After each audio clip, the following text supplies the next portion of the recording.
ओम शांति। आज है 20 जुलाई 2024 की साकार मुरली। बाप दादा, मीठे बच्चे, माया रावण के संग में आकर तुम भटक गए। पवित्र पौधे अपवित्र बन गए, अब फिर पवित्र बनो। प्रश्न है, हर एक बच्चे को अपने ऊपर कौन सा वंडर लगता है? बाप को बच्चों पर कौन सा वंडर लगता है? बच्चों को वंडर लगता है कि रावण आया, इतनी फागी आ गई, रचयिता और रचना सब भूल गए। बाप को बच्चों पर वंडर लगता है कि जिन बच्चों को इतना ऊंचा बनाया, राज्य भाग्य सब दिया, रावण के संग में आकर सब कुछ गवा दिया। ओम शांति। क्या सोच रहे हो? नंबरवार पुरुषार्थ अनुसार हर एक की जीवात्मा अब अपने ऊपर वंडर खा रही है कि हम क्या थे, किसके बच्चे थे। बरोबर बाप से वर्षा मिला था, फिर कैसे भूल गए। सतो प्रधान दुनिया में सारे विश्व के मालिक थे, सुखी थे। सीढ़ी उतरे, रावण आया, इतनी फागी आ गई कि रचता और रचना को भूल गए। फॉग मने धुंधलापन, उसमें जो है मनुष्य रास्ता भूल जाते हैं ना। हम भी भूल गए हमारा घर कहाँ है, कहाँ के रहने वाले थे। बाबा देख रहे हैं अपने बच्चों को, जिन्हें मैं आज से 5000 वर्ष पहले राज्य भाग्य देकर गया। बड़े मौज में थे। ये भूमि क्या हो गई है, कैसे रावण के राज्य में आ गए। पराये राज्य में तो जरूर दुख ही मिलेगा। कितने तुम भटके अंधश्रद्धा में, बाप को ढूंढते रहे, परंतु मिले कहाँ। जिसको ठीक कर बित्तर में डाल दिए तो फिर वो कैसे मिलेगा। आधा कल्प तुम भटक भटक कर जैसे फां हो गए। अपने ही अज्ञान के कारण रावण राज्य में तुमने कितना दुख उठाया है। भारत भक्ति मार्ग में कितना गरीब बन गया है। बाप बच्चों की तरफ देखते हैं तो ख्याल आता है कि भक्ति मार्ग में कितना भटके हैं। आधा कल भक्ति की है, किस लिए? भगवान से मिलने के लिए। भक्ति के बाद ही भगवान फल देते हैं, तो क्या देते हैं? ये सब बातें बुद्धि में आनी चाहिए। अब क्या थे, फिर कैसे राज्य भाग्य करते थे, फिर कैसे सीढ़ी नीचे उतरते उतरते रावण की जंजीरों में बंध गए। अपरंपार दुख थे, अभी तुम्हें अपरंपार सुख चाहिए, क्योंकि सतयुग में अपरंपार सुख थे। तो दिल में आना चाहिए कि अपने राज्य में तो सुख था, फिर पराये राज्य में कितना दुख उठा रहे हैं। तो बाप ने जो हमको सारे विश्व का राज्य भाग्य दिया, फिर हम रावण राज्य में जकड़ गए। कितने दुख देखे हैं, कितने गंदे कर्म किए हैं। सृष्टि दिन पर दिन गिरती गई, मनुष्यों के संस्कार दिन पर दिन क्रिमिनल होते गए। तो बच्चों को स्मृति में आना चाहिए कि बाप देखते हैं कि ये पवित्र पौधे थे जिसको मैंने राज्य भाग्य दिया, वो मेरे ऑक्यूपेशन को ही भूल गए। अब तुम फिर तमोप्रधान से समप्रधान बनना चाहते हो तो बाप को याद करो, तो सब पाप कट जाएंगे। माया के संग में तुम इतना गिर पड़े कि जिसने तुमको आसमान में चढ़ाया, तुम उसको ही ठीक कर बित्तर में ले गए। बाप रोज़ रोज़ कहते हैं, मैं फर्स्ट क्लास पॉइंट सुनाता हूँ। बाप कहते हैं, मैं भारतवासियों, तुमको मैंने राज्य भाग्य दिया, तुम देवताएं हेवन में थे, फिर कैसे तुम रावण राज्य में आए। ये भी ड्रामा में पार्ट है। रचता और रचना के आदि मध्य अंत को समझो, तब ऊंच पद पा सको। मेरे को याद करो तो तुम्हारे विक्रम विनाश होंगे। यहाँ भले सब बैठे हैं, फिर किसकी बुद्धि में, किसी की बुद्धि कहाँ चल रही है, कहाँ चल रही है। बुद्धि में आना चाहिए कि शिवालय में तो सुखी थे, बहुत सुखी। अब बाप आए हैं तो वैशाल्य से निकलना है। बाप कहते हैं, यदि शिवालय में चलना है तो वहाँ विष नहीं मिलेगा, यहाँ का गंदा खान पान नहीं मिलेगा, क्योंकि विश्व के मालिक थे ना। फिर ये कहाँ गए, फिर से अपना राज्य भाग्य ले रहे हैं। कितना सहज है। तो बाप समझाते हैं कि सतो प्रधान बनना है और बनाना है। बाप कहते हैं, तमो प्रधान दुनिया पुरानी दुनिया, एक्यूरेट पुरानी जब होगी तब आएंगे ना। बाप बगैर तो कोई समझा नहीं सकता। तो भगवान इस रथ द्वारा हमको पढ़ा रहे हैं, तो ये याद रहे तो बुद्धि में भी ज्ञान हो, फिर औरों को भी बताकर आप समान बना सकें। तो बाप समझाते हैं, पहले तो तुम्हारे क्रिमिनल कैरेक्टर्स थे। क्रोध की भी क्रिमिनलिटी कितनी है, बैठे बैठे भूत आ जाता है, ये भी क्रिमिनलिटी हुई। सिविलाइज तो हुए ही नहीं। नतीजा क्या होता है कि 100 गुना पाप चढ़ जाता है, घड़ी घड़ी क्रोध करते रहते हैं। बाप समझाते हैं, तुम अभी रावण राज्य में हो तो इस ईश्वर के पास बैठे हुए हो ना, अभी इस विकारों को छूटने की प्रतिज्ञा करनी चाहिए। तो बाप कहते हैं, मुझे याद करने से क्रोध भी मत करो। 5 विकार तुमको आधा कल्प गिराते ही आए, और अब शिवालय में चलने के लिए इन विकारों को निकालना है। इस वैशाल्य से दिल हटाते रहो, बाप को याद करो, अंतमति सुगति हो जाएगी। तो घर में चले जाएंगे, ये कोई रास्ता बता नहीं सकते। भगवान उवाच, मैंने तो कभी ही नहीं कहा कि मैं सर्वव्यापी हूँ। मैंने तुमको राजयोग सिखाया और कहा कि विश्व का मालिक बनाता हूँ, फिर वहाँ इस नॉलेज की दरकार ही नहीं है। मनुष्य से देवता बन जाते हैं तो वर्षा पा लेते हो। अब अपने को आत्मा समझो, अपने को शरीर समझते ही क्यों हो? तुम समझते हो कि रावण राज्य में थे, अब राम राज्य में जाने के लिए पुरुषार्थ कर रहे हैं। अभी हम पुरुषोत्तम संगम युग वासी हैं, भले ग्रस्त में रहो, रहना भी घर में है। बुद्धि से समझना है कि हम शूद्र नहीं ब्राह्मण हैं। तो ब्राह्मणों की तो चोटी है, ग्रस्त में रहते शरीर निर्वाह, धंधा आदि सब कुछ करते हुए सिर्फ और सिर्फ बाप को याद करो। अब बाबा हमको फिर ले आते हैं कि गृहस्थ व्यवहार में रहते तो अवस्था जमानी है, कहाँ राजा कहाँ नीच पद। भले सुख तो है वहाँ, परंतु पुरुषार्थ किया जाता है ऊंच पद पाने का। बड़ा मर्तबा कौन पा सकते हैं, ये तो अभी सब समझ सकते हैं, अभी सब पुरुषार्थी हैं। पुरुषार्थ ऐसा हो जो विजय माला में जा सकें। बाप बच्चों को समझाते हैं अपने दिल में जांच करते रहना है कि हमारी आंखें कहीं क्रिमिनल तो नहीं होती हैं। अगर सिविलाइज्ड हो तो बाकी क्या चाहिए। नंबर 1 है काम।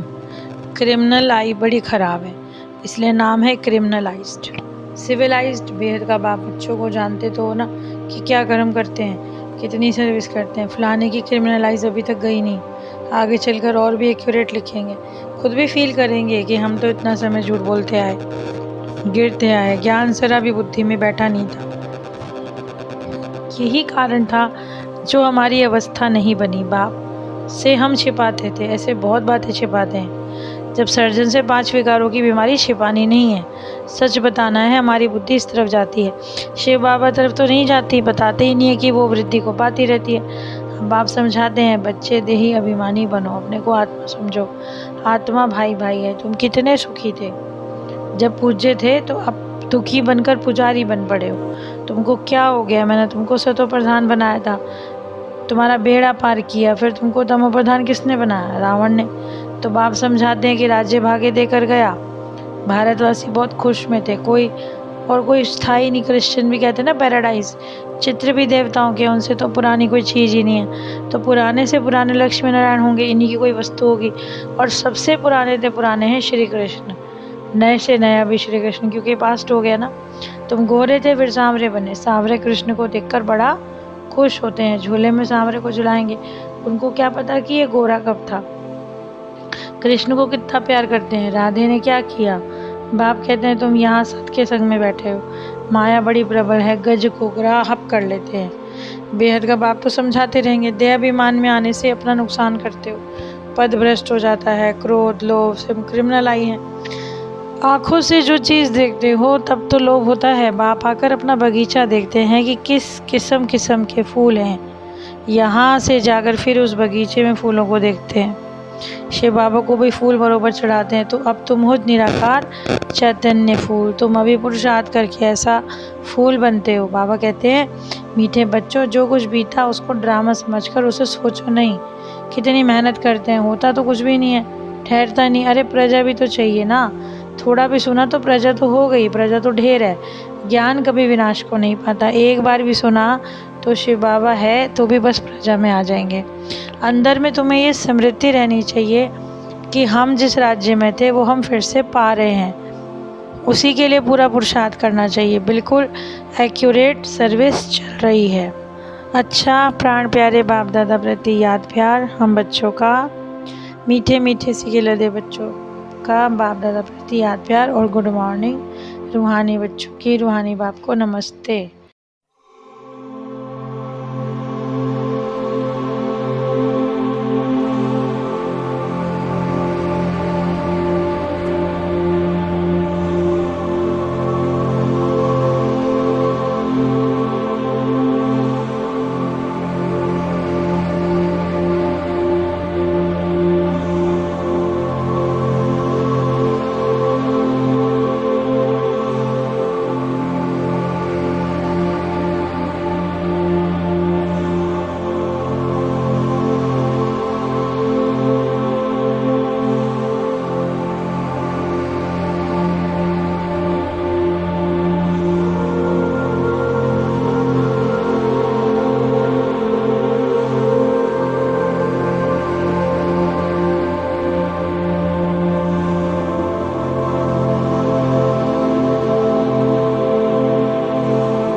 आज धारणा के लिए मुख्य सार, शिवालय में जानने के लिए इन विकारों को दिल से निकालना है।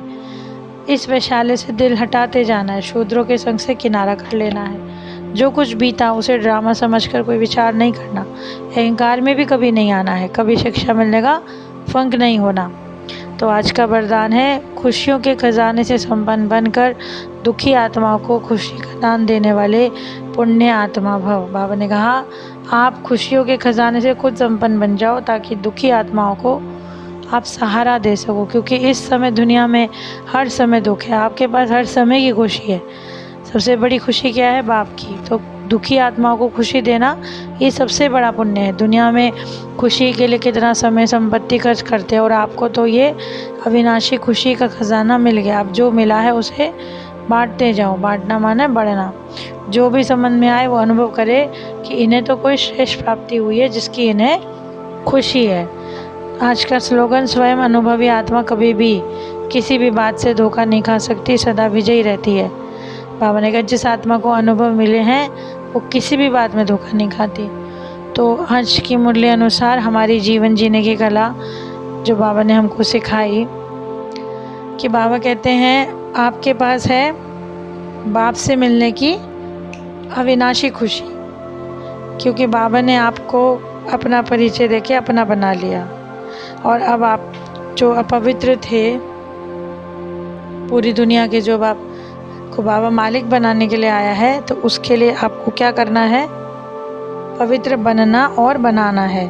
और साथ के साथ अपने आप की स्मृति भी रहनी चाहिए कि हम ही वो बने थे जो हम अब बन रहे हैं। तो आत्मा को जब भाई भाई समझ के वो करेंगे तो विकारों पर जीत पाना भी हमारे लिए आसान हो जाएगा। और साथ में बाबा ने कहा ना, यहाँ से दिल हटाते जाओ।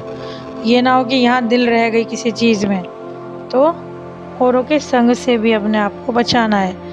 जो चीज़ हमें अच्छी नहीं लगती, हमारे को समझ नहीं आती, उस पर कभी भी ध्यान नहीं देना है, और स्वयं खुशी के खजाने से संपन्न बनना है। तो आज की इतनी सुंदर और ज्ञान से परिपूर्ण मुंडी के लिए बाबा का पद्मावतम शुक्रिया। ओम शांति।